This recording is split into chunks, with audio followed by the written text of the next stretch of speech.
고고학. 여러분은 고고학 하면 뭐가 가장 먼저 떠오르나요? 고대 이집트, 마야 문명, 혹은 고대 로마. 아마 다양한 것들이 생각날 테죠. 그런데 말입니다. 이들 사이에는 한 가지 특이한 구분법이 있다는 걸 아시나요? 그건 바로 미스테리, 음모론이죠. 가령 고대 이집트와 마야 문명만 해도 여전히 초고대 문명설이나 외계 문명 기원설 같은 주장이 제기되고 있습니다. 그에 반해 고대 로마에는 이런 말이 존재하지 않죠. 그렇다면 도대체 이들은 무엇이 달라서 이런 차이를 보이는 걸까요? 혹시 우리가 모르는 어떠한 조건이라도 있는 걸까요? 이번 시리즈에서는 고고학에 숨겨진 인간의 추악한 본성에 대해 이야기해보려 합니다.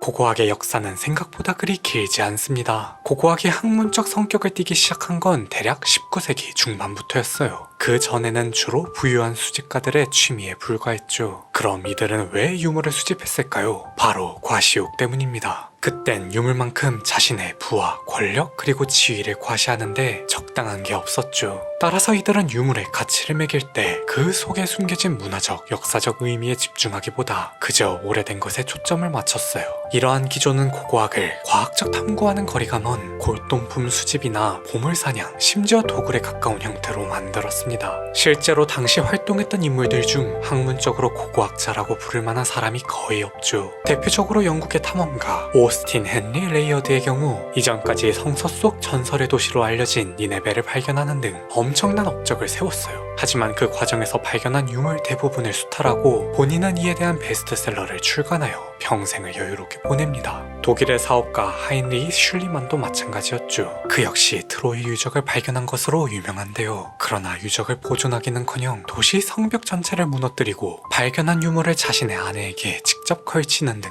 타 문화에 대한 예의와 존중을 눈꼽만큼도 보이지 않았습니다. 이처럼 이들에게 고고학이란 과거에 대한 깊은 이해를 추구하는 학문이 아닌 사실상 자신의 출세와 개인적 이익을 위한 일종의 돈벌이 수단에 지나지 않았죠. 그랬던 고고학이 19세기 중반에 접어들며 드디어 취미의 영역을 넘어서기 시작해요. 바로 동일과정설과 진화론이 등장하면서부터였죠. 이 두 가지 중요한 이론은 고고학이 과학적 탐구의 분야로 자리 잡는 데 결정적인 역할을 했습니다. 가장 먼저 제임스 허턴의 동일과정설은 고고학의 사고방식에 혁신적인 변화를 일으켰어요.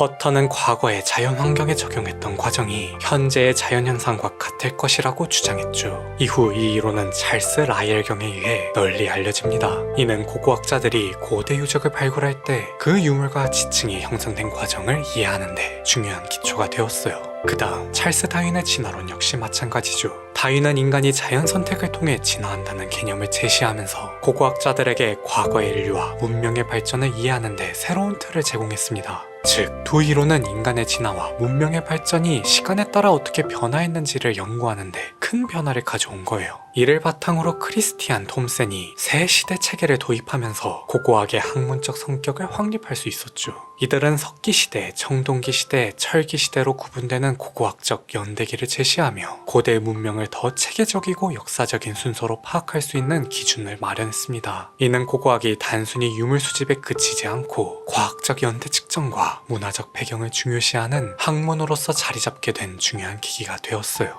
이처럼 고고학은 19세기 중반부터 점차 과학적 접근 방식을 받아들이면서 단순한 유물 수집이나 도굴의 시절을 지나 진정한 역사적 연구로 진화해가게 되었죠. 고대 문명에 대한 탐구는 더 이상 개인적인 자아도취나 부유한 자들의 장식품으로 취급되는 것이 아니라 인류의 역사와 문화를 이해하려는 과학적 노력으로 발전하게 된 겁니다.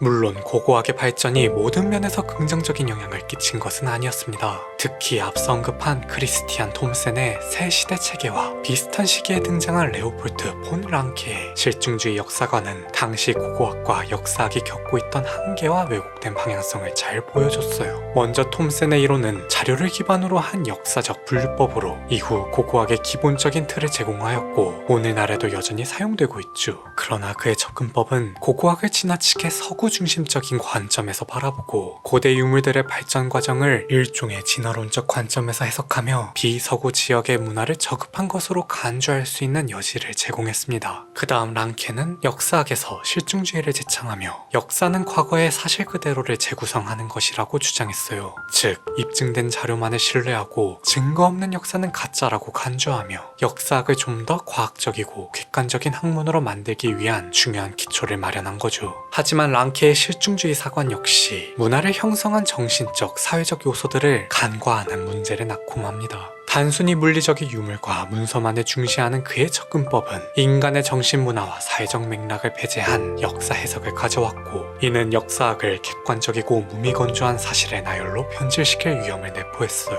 결국 이와 같은 고고학적 반법론과 역사관은 제국주의, 국가주의, 인종차별, 음모론 등 여러 사상과 결합되어 고고학의 왜곡된 방향성을 더욱 부각시켰죠.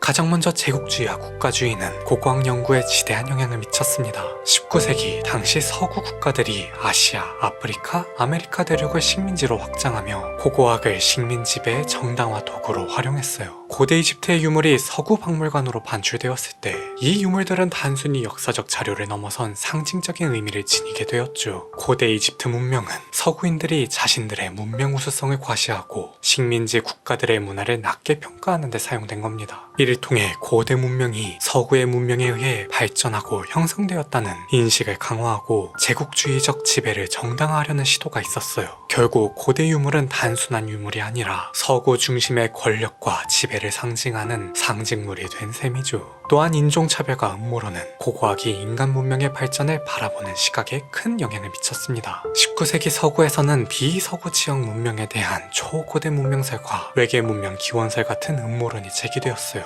예를 들어 고대 이집트의 피라미드나 멕시코의 마야 유적을 설명할 때 일부 학자들은 이들은 너무 고도로 발달한 문명이므로 인간이 독자적으로 이룩할 수 있는 성과가 아니다 라고 주장했죠. 그 결과 비서구 문명들의 독립적인 발전을 부정하고 그들의 성취를 외부의 개입이나 영향을 받은 것으로 해석하며 비서구 문명에 대한 왜곡된 시각을 강화했죠. 그리고 이러한 왜곡된 시각은 결국 백인 우월주의로 이어지고 말았습니다. 백인 우월주의란 백인이 다른 인종보다 선천적으로 우월하다는 인종관념이에요. 종종 백인이 주도하는 사회나 국가의 정치 이념으로 나타나죠. 이는 자민족 중심주의와 헤게모니에 대한 욕망에 근거하고 있으며 특히 많은 인종주의와 외국인 혐오적 요소를 포함하고 있습니다. 인종청소, 민족정화, 인종분리와 연계되며 반흑인주의와 반유대주의를 강하게 드러내기도 하고요.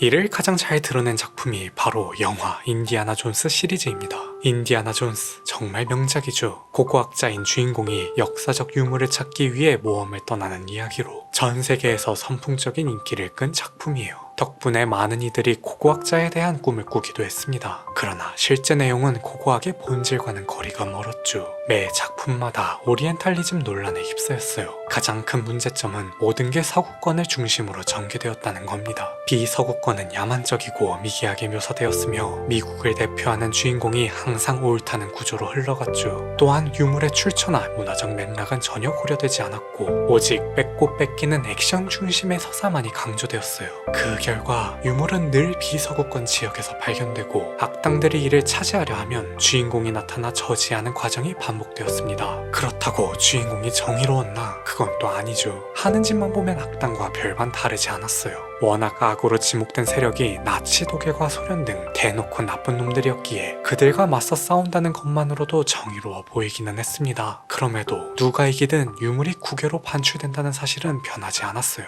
여기서 우리는 각본가 조지 루카스를 비롯한 당시 미국인들의 마인드를 엿볼 수 있죠. 여러분은 인디아나 존스의 실제 모델이 누군지 아시나요? 바로 미국 최초 동양 미술사 연구자 랭던 워너입니다. 주로 일본의 아스카 문화를 집중적으로 연구한 인물이죠. 때는 20세기 초 그는 하버드대 부소 포그 박물관의 지원으로 중국 탐사를 떠나게 됩니다. 이때 둔왕 막고글의 벽화를 통째로 뜯어 본국에 가져가는 만행을 저질러요. 그러고는 자신의 모험을 담은 채 중국으로 가는 길고 오래된 길을 집필해 대중적으로 많은 인기를 얻었죠. 분명 그랬는데 그런 그가 갑자기 일본에서 추앙받기 시작합니다. 이게 어떻게 된 일일까요? 모든 건 미국의 계략이었죠. 과거 워너는 일본이 패망할 것에 대비해 약탈할 주요 문화재 리스트를 작성해뒀는데 이걸 미국이 제2의 미국판 쉰들러 리스트로 둔갑시킨 겁니다. 그의 리스트 덕분에 교토는 핵폭탄으로부터 안전할 수 있었다고요. 그렇게 그의 지난 모든 모든 행적은 교토를 지킨 인물로 대체되었고, 이를 조지 루카스가 영화화함으로써 중절모를 눌러쓴 고고학 교수가 한 손에는 책찍을 든 채 문화재를 훼손하고 다닌다는 다소 난해한 설정의 캐릭터가 탄생한 거죠. 즉 인디아나 존스란 서구 제국주의 열강을 대표하는 일그러진 영웅이었던 겁니다. 다음 이야기, 1912년 발견된 인류 화석 필트다운인, 영국은 이를 인간과 원숭이의 중간 단계의 발견이라며 대대적으로 홍보하였고, 그렇게 필트다운이는 수십 년 동안 진화론의 중요한 증거로 자리 잡는다. 그러나 이후 과학이 발전함에 따라 거짓으로 판명나고 마는데,